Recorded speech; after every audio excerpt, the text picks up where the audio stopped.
All right, what's going on, everybody? This is Crazy, and today I wanted to make a team building video for the Pokemon Draft League format, and trying to help out players who may struggle in team building.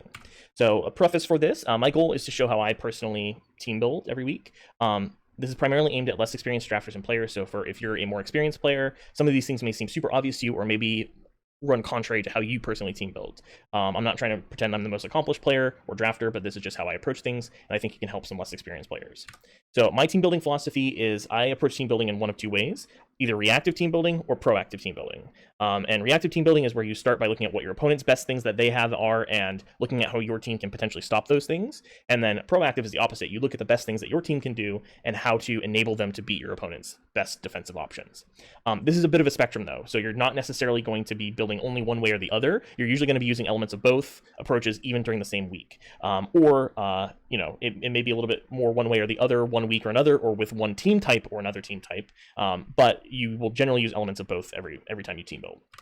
So let's talk about reactive style. So this usually favors more defensive teams, or at least teams that have good defensive individual Pokemon. I usually start here most frequently. I start on this aspect, and I start by looking at my opponent's team, and I consider what their best offensive threats are. In some occasions, you can look at the defensive ones too, but this usually is more applicable to your defensive options against their best offensive options. And you look at the most common and obvious sort of standard sets that Pokemon can bring.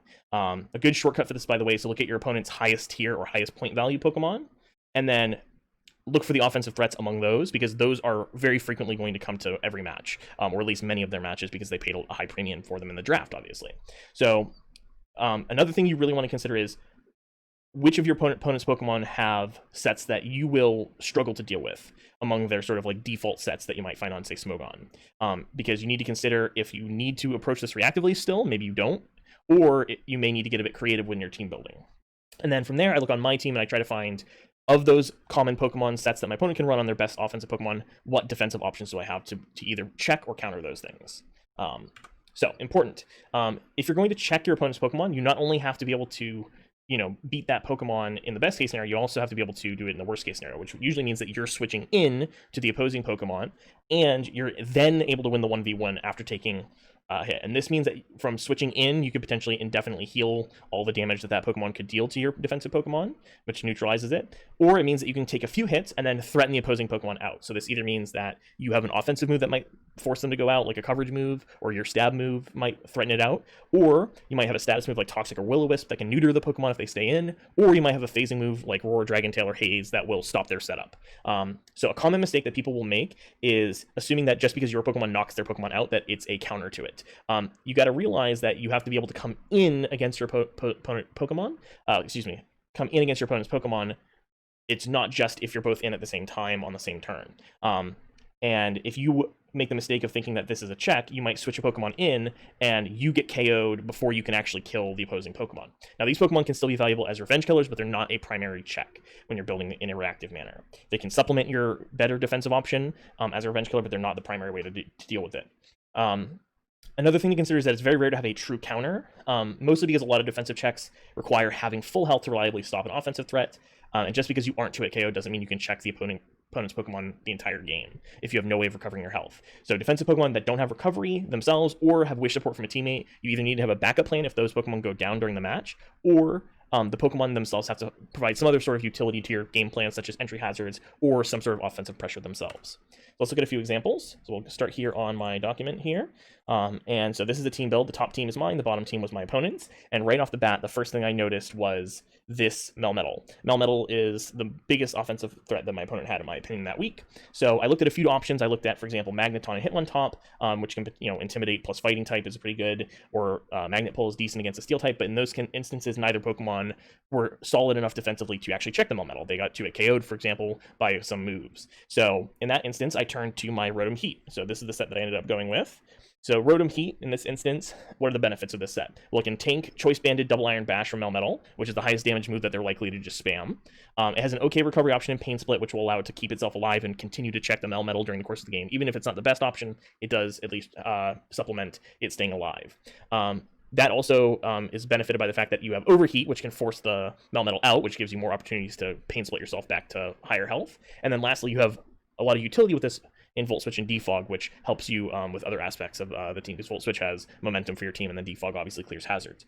I also have a backup check on this team with Vaporeon. So, if the worst case scenario is a choice band set with a double Iron Bash, and you want to be able to stop that, this set doesn't deal with that very well. It gets 2-hit KO'd by double Iron Bash, for example, but it does have options for, say, a substitute Melmetal set. So this has a Roar, which switches out, forces the opponent out, and that can be really good against substitute sets, for example. And then it has other really good utility points with Wish healing itself and its teammates, and Scald can potentially burn the Melmetal, which is obviously going to neuter it quite a bit.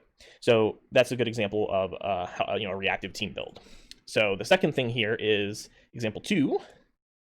So for example 2, this is from a Gen 7 league, so keep that in mind when you're talking about the move sets. So on this team, if you notice, my opponent's team has up to 4 Calm Mind Pokemon, Suicune, Latias, Raikou, and Clefable, and the 2 most threatening of those, I would say, were Suicune and Clefable for my team. And if you notice that if I build my team with sort of normal defensive options, that the Calm Mind options will break me. My default sets, so to speak, my Smogon standard sets will struggle if I don't adjust. So this is where having a creative set or team building idea can come in handy. So my creative idea was this Porygon 2. So this Porygon 2 has the move Psych Up, which copies my opponent's stat boosts. But for Calm Mind, that's exceptionally good because it gives you special defense and special attacking boosts. This can check quite a few of the Calm Mind users, and it's almost a complete hard counter to Suicune if it's a Calm Mind set. It's on enough defensive Pokemon that it has other utility against other Pokemon as well. For example, it can trace Flash Fire and Intimidate against Arcanine. But this set basically straight up 1v1 Suicune by itself because of Psych Up plus Thunderbolt and the fact that you have access to Recover, whereas Suicune doesn't have great recovery options. But I did want to have other supplementary options, especially if this has 4 potential Pokemon that it needs to consider. So I supplemented that with Seismitoad. This set wasn't great against Suicune, but at the very least it did force it to run a move besides just Scald as its attacking move, because I have Water Absorb, and if they only ran Scald on it, then this walls it indefinitely.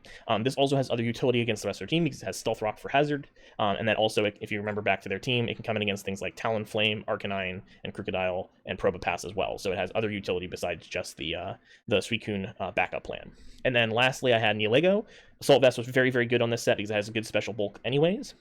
And then this set allowed me to check Calm Mind Clefable pretty well because its typing resists both Stab Moonblast as well as the coverage Fire Blast for my Scissor that is commonly going to run on Calm Mind sets. And then it also has access to Clear Smog, which stops the Clefable from ramping up a bunch of Calm Minds and beating you. So this is another great example of building a reactive team.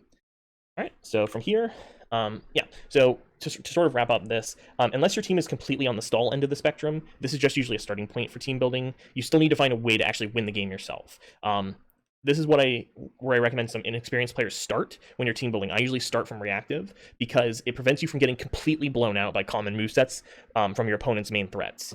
So like it's very easy to not consider things your opponent can do, and then your opponent collects 1 Dragon Dance and you lose the entire game because you didn't consider how to stop a Dragon Dance Gyarados, for example.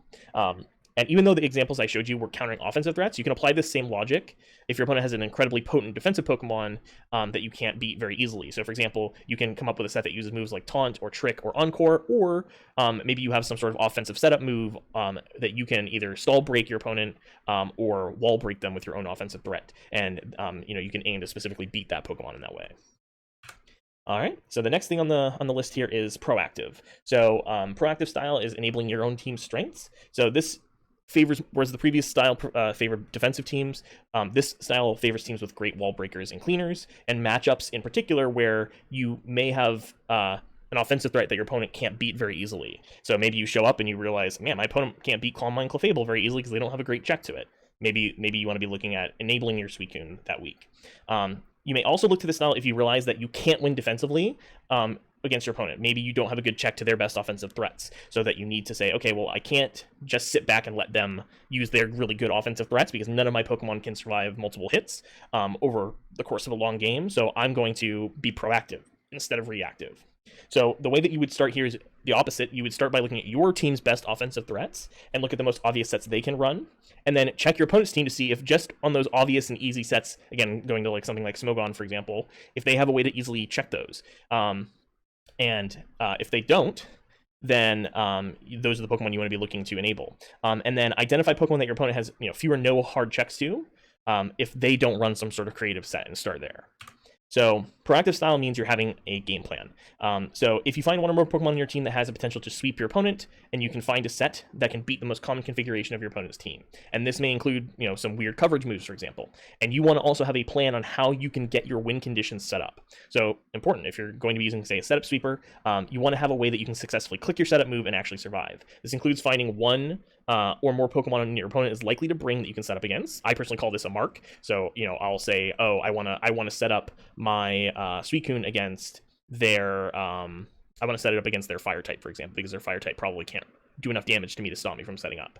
And then you also need to figure out how to get that matchup to happen. So if you've marked their fire type, for example, you want to make sure you can get your Suicune versus their fire type, so you can click Calm Mind without taking too much damage leading into that, or getting crippled by a status move that might hurt you otherwise. So the way you can do this is with support Pokemon. So they're going to enable your primary plan, and it's usually vital that you have some Pokemon on your team that are support. You can bring a whole bunch of wall breakers and try to win that way, but depending on how good your opponent's defenses are, you may not be able to do that without losing a lot of health on your sweepers. So one example, getting up entry hazards may help you get KOs that you might otherwise miss. Using momentum moves like U-turn, Volt Switch, Parting Shot, and even things like Explosion or Healing Wish will let you get your sweeper in safely. Other teams, you may have a Pokemon that would support moves like Reflect or Light Screen or Aurora Veil, that if you set that up, it makes it really hard for your opponents to stop your setup Pokemon. And then lastly, the most obvious example of support Pokemon are weather teams. You need to bring your weather setter if you're going to have a Pokemon that relies on weather to sweep. So when do you go in? Oftentimes your opponent's going to have some sort of check to your best win condition. Maybe even something as good as like a true counter to your best thing, or best things in some situations if you have multiple offensive threats that you're planning on bringing. If your opponent has a check, you need to figure out how much health does that Pokemon need to have to live if they switch into you. And then you need to figure out, okay, let's say I need to get it down to 60%. You need to figure out how do you get that 40% chip damage. Even hard counters still need health to switch into your best threat and beat it 1v1. If it's down to 20% health, even a not very effective move may KO it, for example. And sometimes you'll need to recognize that you can't bring your primary threat in until after you stop their best defensive option to it, or sometimes you can't bring it in if they have a specific revenge killer that might beat it after it KOs one Pokemon. So you need to build your team to be able to sustain without that finisher coming in early.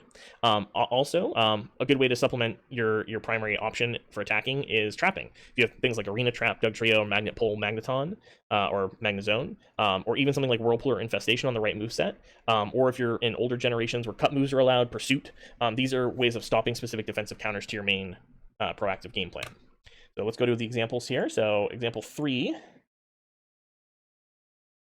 All right, so from this example, my primary game plan for this was I was going to try to win with Kartana, specifically a Swords Dance Kartana against my opponent's team. Some notable things my opponent has are Mega Venusaur, Latios, Weavile, and things like Empoleon, Vikavolt, Rhyperior are also options they might bring. All right, so going here, this is the set that I brought. So this set, I obviously want to be clicking Swords Dance to try to win, and then using, in this case, if you go back to his team, Leaf Blade, his team doesn't have great resists to grass. He only has 2 resists to grass on the team, or 3, excuse me. But some of those resists are not Pokemon he's likely to bring, or they run the risk of getting chipped down by my other moves. So if we go back to this, so Swords Dance plus Leaf Blade takes care of a lot of his team. And especially if I can additionally get a Beast Boost for plus attack afterwards. Psycho Cut allows me to KO his best check, which is Mega Venusaur. And keep in mind, this is when Hidden Power was legal, so Hidden Power Fire is a big threat to Kartana, but Psycho Cut after Swords Dance deals with that pretty nicely. And then Protect is a weird choice, but because my coverage I didn't need a lot of coverage options, because most of them weren't better than just Leaf Blade, I could use Protect to scout for choice specs Latios, and that actually won me a game where I was able to protect and then scout that they were locked into a move that didn't KO me, and then pick up an extra KO. So I also, when I looked at my opponent's team, the mark for setting up was this Rhyperior or Stunfisk, because both of them were threatened pretty badly from my Grass Stabs, and I could pretty safely click Swords Dance against either of them. So how did I enable this set? So the first thing I did was, Tyranitar has Stealth Rock, which is really good, and Sandstorm. That can give me chip against things that I wouldn't otherwise KO in one hit. Next I had Tapu Bulu, which gave me grassy terrain, and this lets my Leaf Blade hit a lot harder, so that can also pick up some extra KOs that I wouldn't have been able to do otherwise. Crobat and Rotom Heat. Both are really good defensive checks, and they also have momentum moves, and they're also very good at forcing switches. So that allows me to use the momentum move to go into the Kartana here. And then lastly, I have this Mesprit, which again has another momentum move, which lets me switch, but it also has Healing Wish. So let's say I got really low in the early game, KOing something. I can Healing Wish back into the Kartana in the late game to maybe if I get burned or if I was low on health from Life Orb recoil. Having Healing Wish would allow me to go back into Kartana again in the late game.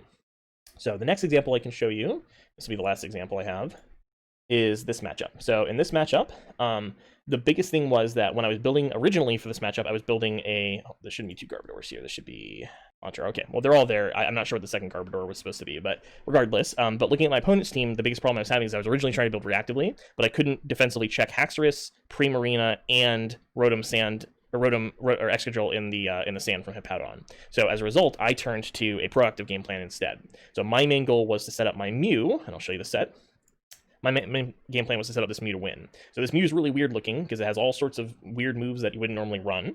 And this is sort of an example of how you can get creative with your sweepers to solve specific issues. So this Mew was built with really specific coverage moves for this matchup. So for example, Energy Ball, which you can see there, Energy Ball was mainly for Hippowdon and Primarina as coverage. The next move I ran was Draining Kiss, which is a bit of a weird move, but Draining Kiss was important because the extra health I could gain back helped me beat things like Haxorus, Virizion, and Umbreon in 1v1 scenarios after a nasty plot.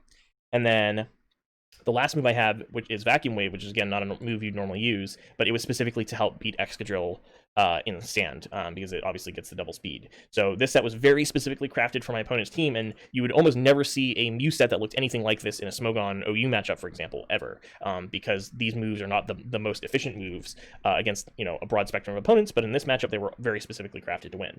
And then I had lots of support to enable this set. So I had Reflect Araquanid, for example. Reflect let me get in there against its physical attackers more easily, and it even helped me against Umbreon because Umbreon commonly runs Foul Play. The next thing I had was Taunt and Parting Shot Obstagoon. The Taunt prevents me from being status on Mew against things like Umbreon running Toxic, and Parting Shot allows me to switch in safely with the stat drops and the switch effect. Next, I had Steelix, which runs Stealth Rock for extra chip damage. Serena has both Rapid Spin to clear my opponent's rock, so I can come in clean with Mew, as well as U-Turn, which gives me free switch-ins back into the Mew, for example. And then lastly, this Haunter set was sort of a cleanup crew after if Mew goes down, this set can come in and clean up the rest of the Pokemon that I weakened with Mew. And this set was really effective for me that week. So that's just another example of a proactive plan with a little bit more of a creative set. So to kind of wrap up the proactive section, I like to start my builds reactively first because it suits my playstyle. But in matchups like the second example where you can't create a situation where you can match up defensively reactively against your opponent's team, you can instead turn to a proactive game plan where you are sort of forcing your opponent to answer your offensive threats. A very common adage in another game of Pokemon Magic the Gathering is that there are no wrong threats, there are only wrong answers. And this doesn't apply perfectly to Pokemon, but you can kind of get the sentiment where the advantage of building a proactive team is that you're sort of forcing your opponent to not make a mistake in team building or in the actual game, because they can just lose instantly to your sweeper. Again, Gyarados is the king of this, where it's like if your opponent doesn't respect Gyarados, you click Dragon Dance, and if they didn't respect it in team building, or they let their one thing that could beat Gyarados after a Dragon Dance go down during the middle of the match, all of a sudden you just win, and you didn't have to do a whole lot to get there.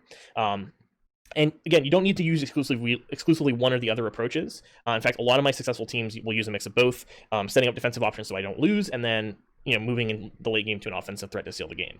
And proactive game plans sometimes will involve you sacrificing Pokemon to gain an advantage, and that's sometimes the best way to get your win condition in play without taking damage on it, is letting a different team member go down and then bringing in your sweeper against something it has an advantage against and winning. So let's talk about other things in team building, and we'll kind of wrap this up. So lures are Pokemon that you can use to help win games. So lures, sometimes your opponent will have something that's really hard to beat offensively or defensively, and you can come up with a lure set on one of your Pokemon. So a lure is a Pokemon who would normally be very bad against a specific Pokemon that your opponent runs if they're just running common sets for that Pokemon, but you can build it in sort of an unorthodox way to beat the Pokemon who would normally get countered by it. So some examples I've seen in the past is I've used a Shedshell Neoligo, which is the actual lure in this situation, to switch out against an Arena Trap Dugtrio into my Porygon 2 that had Trace, which traced the opponent's Arena Trap, and was able to beat the Dugtrio that way. On the other end of the spectrum, I've seen people run, I think this was Jake who ran this set, run Whirlpool plus Perish Song Azumarill, which is not a normal set for Azumarill, and that can bait in your opponent's bulky water type and remove it with that particular combo. So lures are very specific, and they rely on surprising your opponent with something that isn't very common. And Draft is cool because it lets you do these types of things in matches because you know exactly what options your opponent has every week, so you can tailor these lures to exactly the types of Pokemon they have, whereas in other formats like OU, for example, you wouldn't necessarily do this.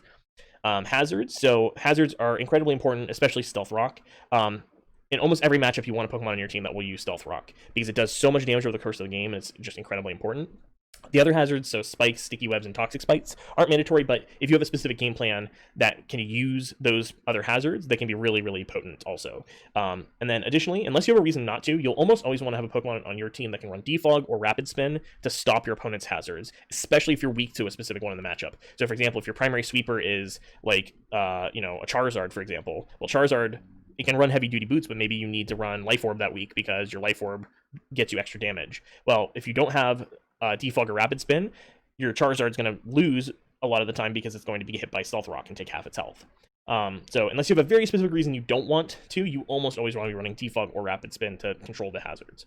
Sometimes on rare occasions you can forgo hazard clearing if you have an offensive team and you want to end the game quickly, and it's more important to chip their Pokemon with your hazards than it is for them to chip your Pokemon, so you don't care about the hazards being up on both sides. Or if your team has a lot of hazards, like maybe your hazards stacking them with, Stealth Rock, Spikes, and Toxic Spikes all at once. And you don't, or maybe you have a Sticky Web team and you don't want to clear your own Sticky Webs. But this is very infrequent, and you'll almost always be better off looking for a place to put Defog or Rapid Spin on your team. Next, let's talk about speed creeping. So speed creeping is basically something that's very unique to Draft, where you can, in OU, for example, if you have an offensive Pokemon, you're almost always going to be running max speed on that Pokemon. But in Draft, you can sometimes forgo giving your Pokemon speed EVs, or sometimes you don't even need to give them a plus speed nature, because the speed tiers that your opponent's Pokemon have allow you to not use those speed EVs there. So for example, if you have a base 100 speed Pokemon, and maybe your opponent has a base 102 and a base 80, but there's nothing that they have in between those two speeds, since you can't outspeed the base 102 speed anyways, you can run just enough speed EVs to outspeed the base 80 speed Pokemon when it's running max speed. And the rest of the EVs, you can then put somewhere else. So sometimes you have to also consider if they're using like a speed boosting move like Dragon Dance or Choice Scarf when you're considering this. But in every other circumstance, if you don't need those speed EVs to outspeed the next fastest thing on your opponent's team, you can invest that speed into other places. Like you can have extra bulk, you can have more HP or defense or special defense, or maybe you can use a plus attack nature, like you can use Modest or Adamant instead of Timid or Jolly, for example, and get more damage. So these are things that you really want to pay attention to when you're team building. Is at the end, you can speed creep your opponent's Pokemon, and you may get extra advantages that way. So closing, these are other important things that you want to do. Number one is you want to use calcs when you're building and while you're playing. And I'll put a link to the calculator in the description if you've never used it before. Don't assume that your defensive check on your team checks something if you haven't calced it. Don't assume that your sweeper KOs something if you haven't checked it. If you don't use the damage calculator, your entire premise of your game plan may not work if you haven't calced to see if you live something or if you KO something. The next thing I would say is use a prep document, and again, I've linked one in the description. This is the one that I showed in my examples earlier. And then the last few things I'll say is start by looking in the box first. It's really tempting to get caught up in using a bunch of creative move sets, but especially if you're inexperienced, if you don't respect the sort of like Smogon standard sets, especially ones that your opponent's running, or ones that you may be able to bring that are just good without having to make much adjustments from them, you might just lose a lot of games before the game even starts in team building. But from there, if that obvious thing isn't good enough, then look outside the box. So then you can choose, hey, maybe I'm going to use a weird coverage move on this set. So for example, I've used Power Herb Moltres in the past to hit a water type Pokemon. That's a weird thing to do. You can run lure sets. That's a good example, that Moltres that I just mentioned. That OU Pokemon would not normally run. And sometimes you can find, this Pokemon doesn't normally run this type of set in OU, but that's because there's 5 other Pokemon that do that better. But since I have this Pokemon on my team, and it can do this particular type of thing, like maybe you can Calm Mind Sweep with a Pokemon that you wouldn't normally use Calm Mind on in OU because it's not good enough compared to the other Calm Minders, but since you only have this thing, you can still use it. And you can run more creative sets because you only have a limited number of Pokemon. You want to use as many of those things that your Pokemon could possibly do, even if they're not the best things they can do all the time. And then having a backup plan, really important. This is things like backup checks or figuring out how to chip your opponent's defensive threats during the course of the game, and controlling the hazards. And yeah, that's sort of the wrap up. And I know this is a 30-minute video, but I hope this helps everyone out. And thanks for watching. Hope you guys improve on your team building.